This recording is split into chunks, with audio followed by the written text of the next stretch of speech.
Hey guys, week 6 of my monetization journey done. So I'm going to share the statistics in this video with you guys and also share what I've been feeling this week and things I've learned that can help you possibly on your journey as well. Okay, so let's get right into it. I have some notes, of course, so I don't ramble too much. This week was interesting because my kids were home. All of my kids were home.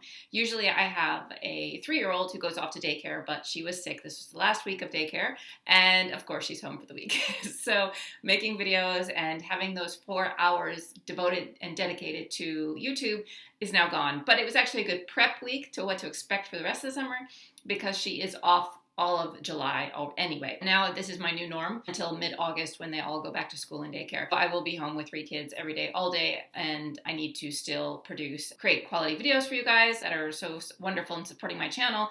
So it'll be interesting. It has forced me to actually really create a content calendar and plan out everything, and I will share all that in this video as well. So that was one of the biggest things this week, was learning how to be like, okay, now I have no time. And when I do have time, I'm going to be tired. And it might not be daytime, it might be nighttime. And figuring out when and how to record and to get all the stuff done that I want to get done while being home with all my kids. But my spirits are still high this week, and I have a gazillion things in my mind that I want to create for you guys that I think will help people grow, that's helping me grow, that I want to show on this channel. So just learning how to organize and make sure I don't lose those great ideas that I have and put them somewhere where I can find them later, those types of things. I'm making lots of spreadsheets right now and Google Docs and stuff like that. I'm trying to figure out how to streamline it all, and once I figure that out and have organized documents, I will share that with you in future videos. All in all, I've adjusted my goal for YouTube. Originally, when I first saw Silver and Solo, which I talked about in my first video to monetization, she inspired me to want to get monetized, to want to get on YouTube in general, and I'd lost my job and stuff like that, so I had more time to create, and I also just didn't want to go back to work for someone else again. I was really focused when I first started this channel with monetization. Like, the goal was monetization, get to monetization, get to those 1,000 subscribers, 4,000 watch time hours, and start making money through ads on YouTube. That was my goal. Since then, my goal has changed. Yes, I want to get monetized, and I'm still on the journey to monetization, but I'm not going to wait until I'm monetized to start making money on YouTube. I'm not going to depend on that. Right now, I want to look at that more as like a bonus of achieving 4,000 watch hours and 1,000 subscribers. It's like, congratulations, you made it. You're now officially in YouTube Partners Program. Like, look at it as kind of like this fun extra income stream. And I think that's an important shift. Like, so now I'm really looking at this as a business and my future employment. Like, I want to do YouTube full time. I'm treating it like a business, and I'm really starting to plan out how I will achieve that income and how I will achieve getting clients and what I can do in order to get to that point. I think that that's a really good thing to think about for yourself as well. Like, why are you on YouTube and what do you hope to get from it? Is it just a place where you can be creative and have fun and that's great? Or is it a place where you want to grow your subscribers so you can get monetized and just kind of have that bonus income every once in a while that could fluctuate and you don't care, it's just like kind of extra free money? Or are you looking at this more as like a long-term thing? Maybe you've been laid off and you don't want to work for someone again, or you've been laid off and you're having trouble finding a job, so you're like, in the meantime, I would like to try and make this my job. It's good to create an understanding of what your goal is on YouTube, because with that goal in mind, then your strategy changes. So if it's just for fun, your strategy is kind of just whenever you feel like it, you post something. You don't have to stress about whether it's super high quality, but it's really just a creative outlet for you. On the other side of the spectrum, if you're treating it like a business, then you really want to learn strategies. You want to make sure all the time that you're putting in is getting something out. You have like a focus of a production focus. Oh, my nails, by the way, are all different colors. Kids are home. They painted my nails.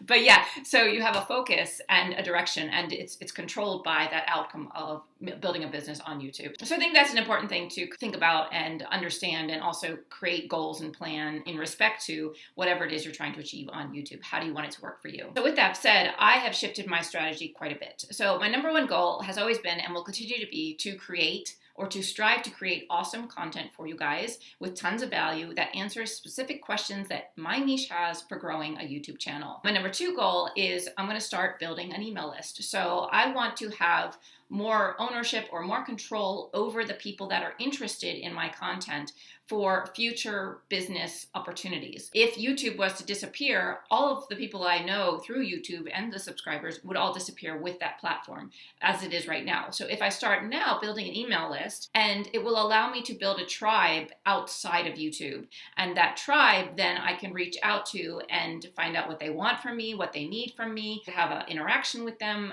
outside of YouTube. And another location for that tribe, I think is really important for future growth and treating this like a business and understanding that my space and my time on YouTube are rented. It's like rented space. It's only there if YouTube continues to be there. Anything could change. Like algorithms could change. My stuff could be not being pushed out anymore. Less people could be finding me. So as long as I'm building that email list, then I will have more control over basically my business and my future endeavors or desires or goals with this platform. I set up an email list account last week, and I did it without a web page because I don't have a web page anymore. I've had a website for the past 15 years. And now that I lost my job, I've cut every extra expense. I'm not spending money on anything but gas and groceries right now. That was an extra expense. And it also was all architecture and design. So it was not even relevant to what I'm doing anymore. But again, you can make an email list. You can start building your email list without a website. Great. And I created a tutorial that will be coming out on the second Tuesday, 8 p.m. my time, 1 o'clock Eastern Standard Time. You can check out that video when it comes out. I'll also place a link here when it's available if you're watching this video after it's been posted. And then number 3, I'm creating content to sell, but also free content. My overall plan is that I'm going to create a free starter kit, get on YouTube, get your first 500 subscribers, basically a PDF document that you can read through that'll have links to my videos that talk about specific things. It's like a starter kit to get you to your first 500 subscribers. Once it's created, that'll also be a motivation for people when they go to my landing page to give me their email address, because I will be giving them that free course or that free starter packet or whatever you want to call it. I don't have a name for it just yet, but that would be something they would get in return for their exchange of their email to me. So that'll be kind of a promotional tool. And then once I have their email address, then I could let them or you know later when that actual course that I'm creating, the paid course or consulting or anything like that, I will let you know through that email. And so I'm building that email list, but I'm also going to create a free course to provide as much value as I can, and also just break down the steps of how to set up YouTube, how to do everything that it takes to get to 500 subscribers, because I have passed 500 subscribers now. So I feel like I am qualified to teach that because I have done it. The other thing about that is that I've noticed in all these courses that I'm taking that they don't actually break it down step by step. Like they don't go into YouTube and say, this is how you set up a YouTube account. You go to youtube.com, you click this button, you sign up, you do this, you do this, you do this, right? So I want to like really make it super specific. Even though it's like a starter course, it'll give you everything you need to get going on YouTube and start posting videos and the strategies that I'm using to get those 500 subscribers or more now. So I'm going to share all of that in detailed information in a free starter packet. Right now it's getting really long, the starter packet. So I'm going to try to kind of cut it down, but I don't know. I also want to over deliver on value so that it will create a stronger desire to be with my tribe and to be part of my community, because I really do want to provide lots of value. I don't want to hide anything. I want to give you all the tools I could possibly think of that will help you, but I also don't want to overwhelm. So there is finding that balance. So that's something I need to figure out with this packet, because it is getting quite long, but editing is always part of the process. Like these videos that I make every week are usually like 30 minutes long, and I edit them down to around 20 minutes or 15 minutes if I'm lucky. And also, if you all remember that video I posted a few weeks back that was about how long does it take to make it on YouTube, but I'll post a link here for that video, which was data-based statistics from the Tilt, or explaining to us how most YouTubers or content creators are making money and what is the top things, where coaching, courses, and ebooks were one of the top 4 monetization strategies for content creators. So if you haven't checked out that video, I definitely recommend checking that out. It was really interesting statistics. And then lastly, number 4, I'm going to be streamlining my workflow with a strict schedule, or as strict as it can be with kids, but strict no matter what. So I'm going to say, like, if Monday I have this task and the kids have been crazy that day, I can't get it done, I have to stay up that night, no matter how tired I am, and get that task done. That is going to be my goal. This is a business for me. So I need to show up. I need to be there for my viewers. I need to like create content and valuable content with this schedule. Even though it's like a strict schedule, it will be flexible time-wise, but I still have certain tasks that I need to get completed by the end of that day in order to go to sleep at night and feel good about myself and feel good about what I'm trying to do right now. I got a comment this past week from a single mother. I think she had said she had 3 kids, which, bow down to the, I'm struggling with 3 kids and I have a husband helping me. I understand that is like intense. And she was saying how she struggles to find the time. Yeah, that is a struggle. And another struggle with being a mom or being a dad or a single parent, I can't even imagine, is the exhaustion. Like, I'm exhausted and I am not doing this alone. So I think that the exhaustion levels, and finding that motivation when you've given your all, when you're tapped out for the day, when you've been touched all like crazy, your head has been questioned a million different questions, you've been multitasking all day, to try and sit down and then create something of value is a very difficult thing to do. So what I recommend, and what I'm finding myself doing now with this past week of having all 3 kids home, is finding those in-between moments. If you just want to produce 1 video a week, this is what I would say. There's 5 main steps. Number 1 is you need to find a topic that you want to talk about. So whether you're researching that or you just have a topic in your mind, you need to have a topic. So once you have your topic, then you need to create some sort of outline or script for that topic so that you know your main talking points, so that it's not just a video where you're rambling, but it actually has a focus. And I recommend, doing like 3 points or 5 points or something like that, so you can really like organize it in a way that is simple. And then your next step would be to record that video once you have that outline. So if you have 3 points, you record those 3 points, and then later that day or some other day, step 4 would be to edit it. Find some time to edit it. If you are really short on time, edit just the basic of the basic. Cut out, any empty space, any, drawn out ahs, or like moments where you're like, your kids called your name and you had to go get it, or you burp or something like that. Just cut out those main things that you need to edit out, and then just publish it. Go online and upload it. That would be step number 5, would be upload it to YouTube. And, maybe you don't even have time to create a thumbnail. I would recommend making a thumbnail, but if your time is really limited, done is better than none, right? That is my new motto. Done is better than none. So if you just edit just the basics and you post it, you give it a title, you don't even have a thumbnail, who cares? You write a description, you put some keywords in there, you post it, it's out there, done, right? You did it. And then the next week, you could maybe think, okay, I'm going to spend some time in the downtime, in between time, and make a thumbnail. Go on Canva, grab a free pre-made thumbnail, which I've also done a video about. So you can click here for how to make a thumbnail with Canva really quick, and then make sure the next time you try to upload a thumbnail. So, you get better each week. Don't expect to do everything at once, especially like a single mom or someone very, maybe you have 2 jobs and you're still trying to build a side hustle. Just get the bare minimum done in order to get it done. Done is better than none, right? If we're growing a YouTube channel, we have to at least put videos on YouTube. Otherwise, it will never grow. So you have to at least put something out there. Don't let things hold you back. Try to get, at a minimum, just get a video out there. It might not be the best video. Just look at it as like practice. And then once you start getting used to it and figuring out your strategies and figuring out your process, then you can get better each time. So for example, for me, a lot of my time that is spent during the day, like cleaning or cooking or watching my kids or picking up my kids somewhere, dropping off my kids somewhere, I put my earbuds in if it's a monotonous task, a mindless task or something like that, or a task where I can be there for my kids, but I don't need to be there for my kids. Like I don't need to be focused on them. I pop in my earbuds and I listen to courses, I listen to podcasts, I listen to YouTube videos on people growing their channel. And so that is my education time. That is my learning time. That is my research time. For example, with a single mother, again, like I said, those 5 steps: first, a topic, a script, record the video, edit the video, post the video. The second step, make a script or an outline. When I'm cooking dinner, there's always downtime when I'm cooking dinner. Like I'm waiting for something to boil. In that time, you could just grab a notepad and you could start to write out ideas. The 3 bullet points, right? You could write out 3 bullet points, and then if you have time in between something boiling, you could write out the subcategory of the main category. And you could get the script done while you're making dinner. And then when the kids are eating, like right now, my kids are eating lunch. When they're eating lunch, then you could really edit that script, or you could record part of that script. If you can't record the whole video at one time, record the first bullet point, and then record another bullet point, and record another bullet point. You might be like, but then my scene is different. Maybe I have different clothes on.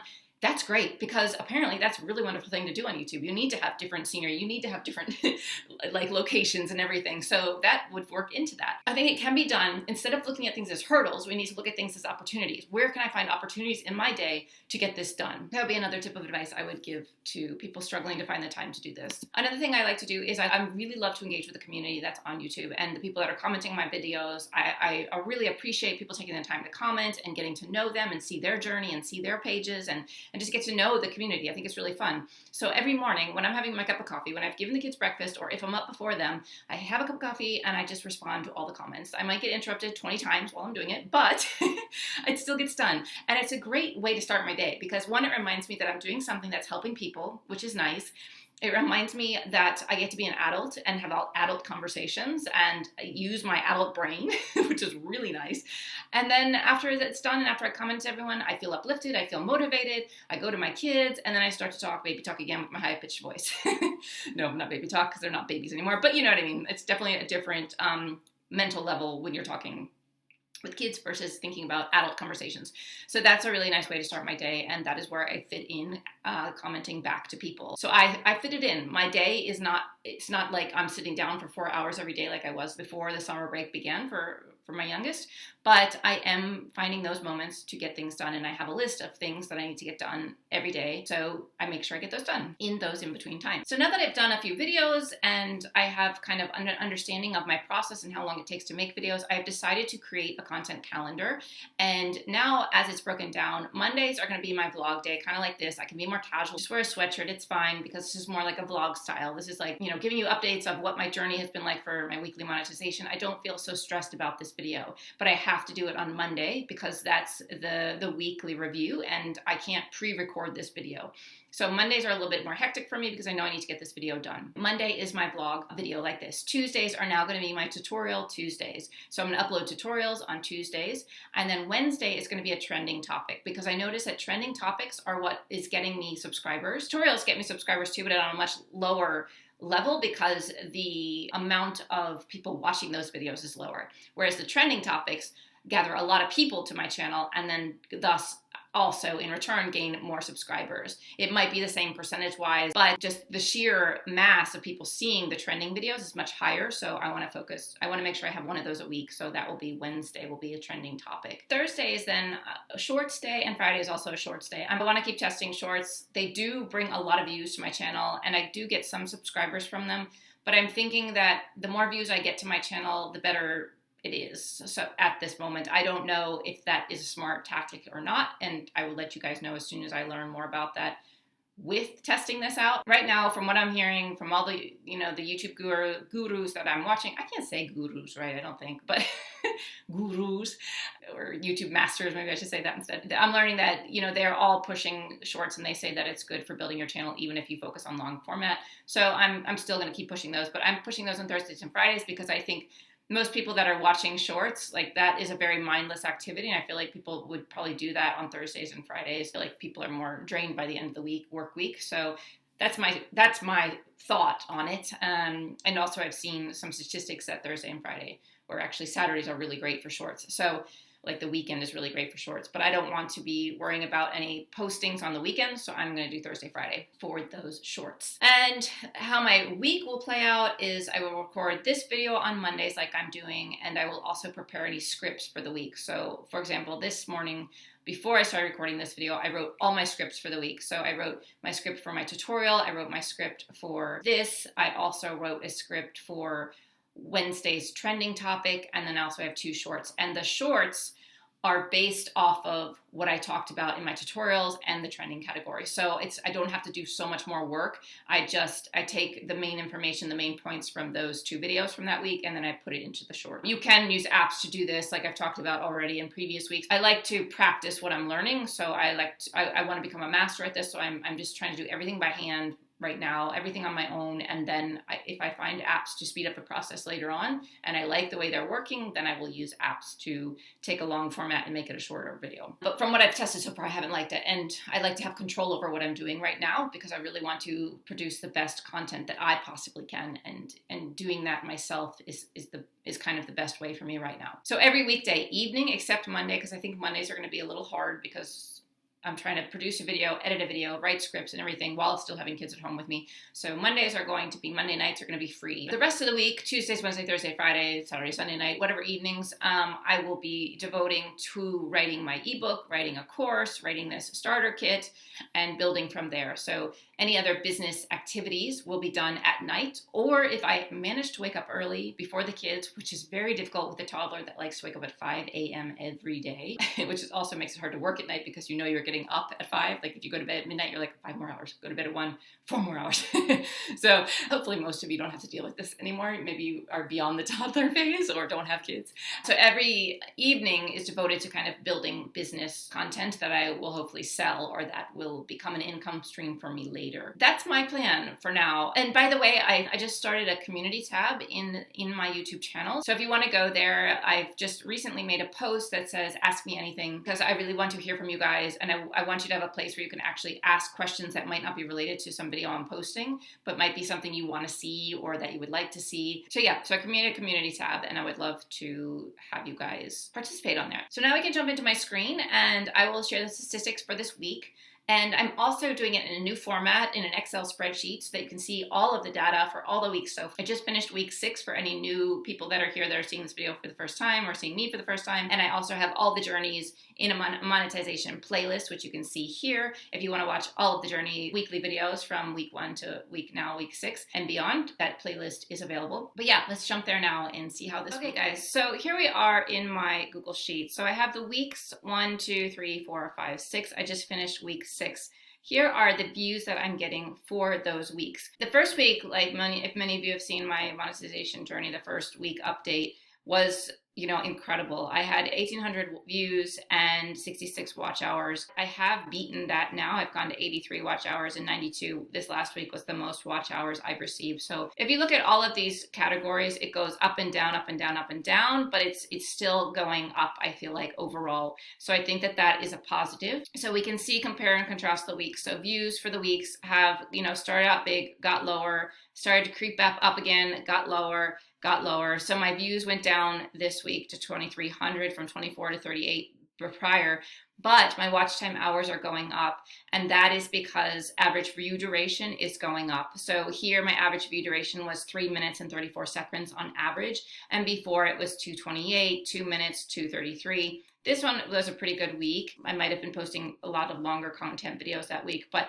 so you can see that this is average view duration is increasing, and I think that is why my watch time hours are increasing, even though my views have gone down a little bit this week. Click-through rate is also increasing. It was really big in the beginning with that first kind of trending topic I posted, then it dropped off, and then it dropped off some more, and now it's kind of going back up again to the 3 zone, so it's doing okay. It didn't drop off this week. Now it's starting to level off, and maybe it will increase from here out. So I can see that the first week that I posted, I had the trending video, so I got a lot of subscribers from that trending video. And that this is why I mentioned in the video earlier, I want to keep trending videos in my content, because I think they really do help get subscribers to your channel.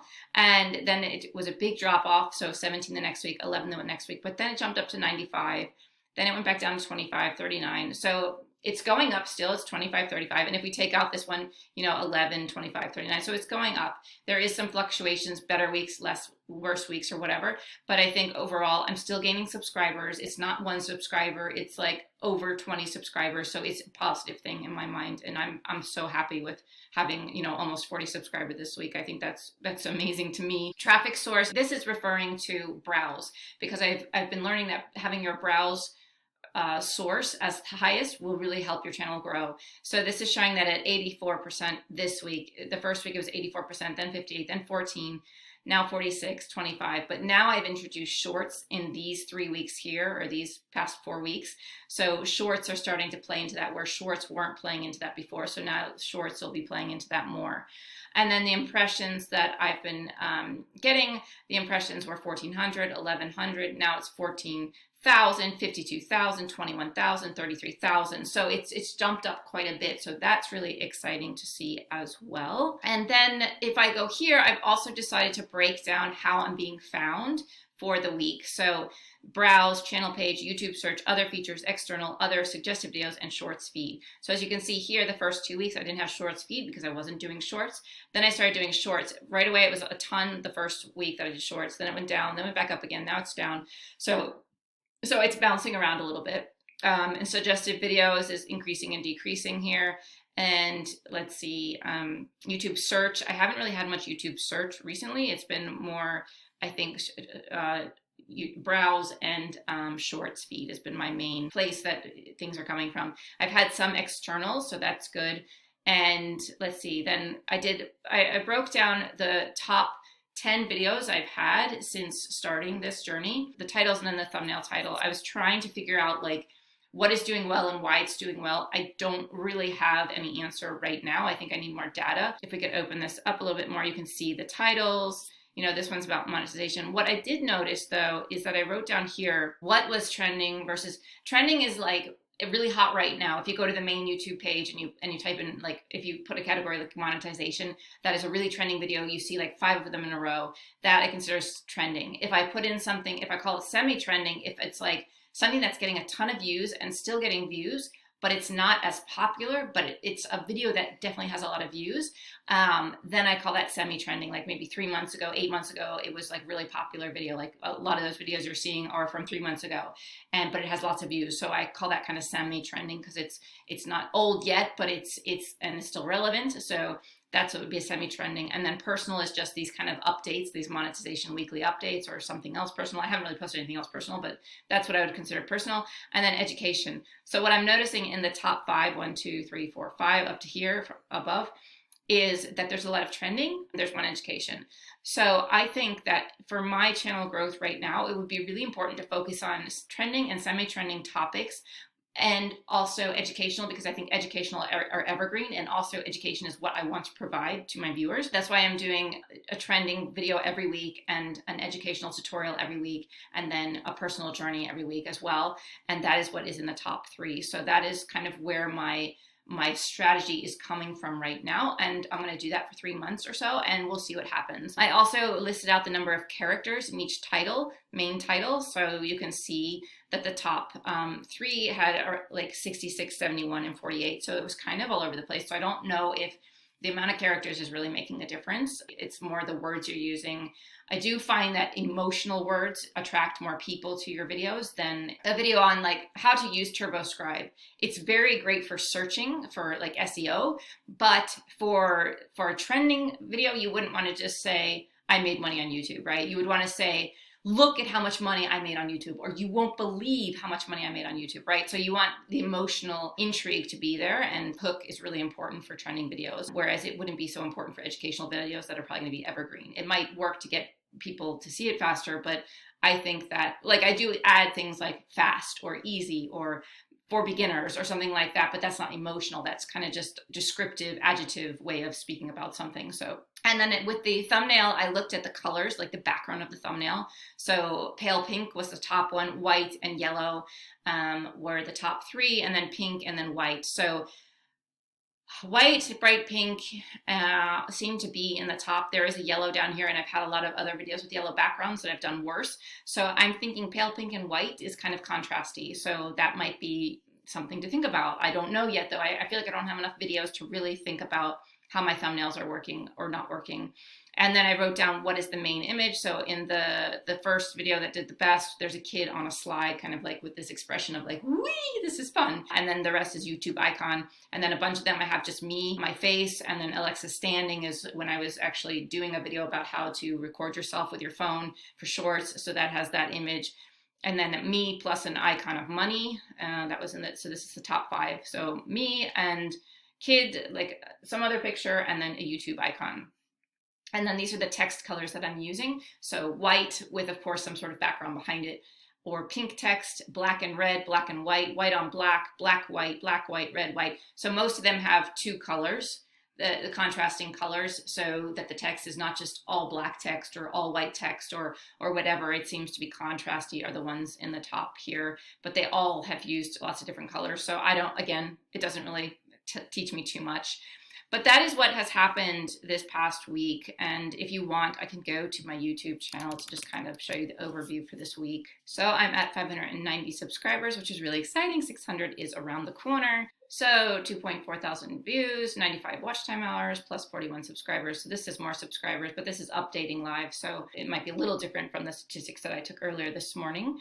And then if you go into content, you can see kind of a description, which I didn't talk about this, but new viewers are watching 914 videos and 73 shorts. Returning viewers have watched 121 and 59 shorts. I gained subscribers 34 from videos and 3 from shorts this past week. Videos got 1,500 views. Shorts got 906. Again, it's pretty pretty close to 50-50. I know it's not 50-50, but you know, it keeps kind of being around that zone. And I'm only posting like 2 shorts. So this week I did 2 shorts and I did 3 videos overall. You can see videos only people are watching 31%, watching both this past week was 58%, and shorts only is 11%. This is some other information you want to see, which I've already talked about. And then what else? Oh, shorts. I wanted to show you some shorts because I haven't showed any shorts data basically. I've gotten 28 likes, 3 subscribers this week. It's been shown in the feed 2,900 times and it has 906 views, 30% viewed and 69% swiped away. Shorts feed is how they're finding me, browse and other things like that is how they're finding my searching for shorts. Here are my top shorts for the week. Mind-blowing stats. There's that like catchy, emotional thing. Your business secret weapon. The secret weapon is very intriguing. What's going on? Go viral content and timing tips has had 16 top 10 YouTube channel ideas and money, money, money. These are older shorts a couple weeks ago. So for this week, they haven't had much views, but on average, I would say all of my shorts are getting around 400 to 500 views. So if we go into overview and we just go into, let's do last 30 days and go back to content. For those of you that might be interested in doing shorts, I'll just want to show you this. Yeah, like you can see over here, 500, 502, 489, 476, 468. So all of my shorts are really getting about the same amount of views, and it's high. So my videos aren't always getting that much, right? So my videos are more fluctuating if we look for the week. Well, this is 1,000, but 876, 253, 233, here's the views. So we have like 1,000 was an anomaly, but then mostly, you know, they're like 177. I would say 100 and below is more like what my videos are getting when I first post them. Around 50 is good, and then 100 they start to gain more as time goes on. So example, this one's at 800 now. This was posted June 10th. Right now it's July 1st, so it's gained 825 for almost a month, or a little less than a month. So I think that, so then if we go back in and we look at shorts, we can see that the views are always around 500, even if it was just released recently. They all are around 400 to 500. Some are, you know, some, when they flop, they flop. It's really obvious. 5511, that was total flops. Well, finally find your purpose. That was before this journey even started. I want to delete it, but just haven't deleted it yet.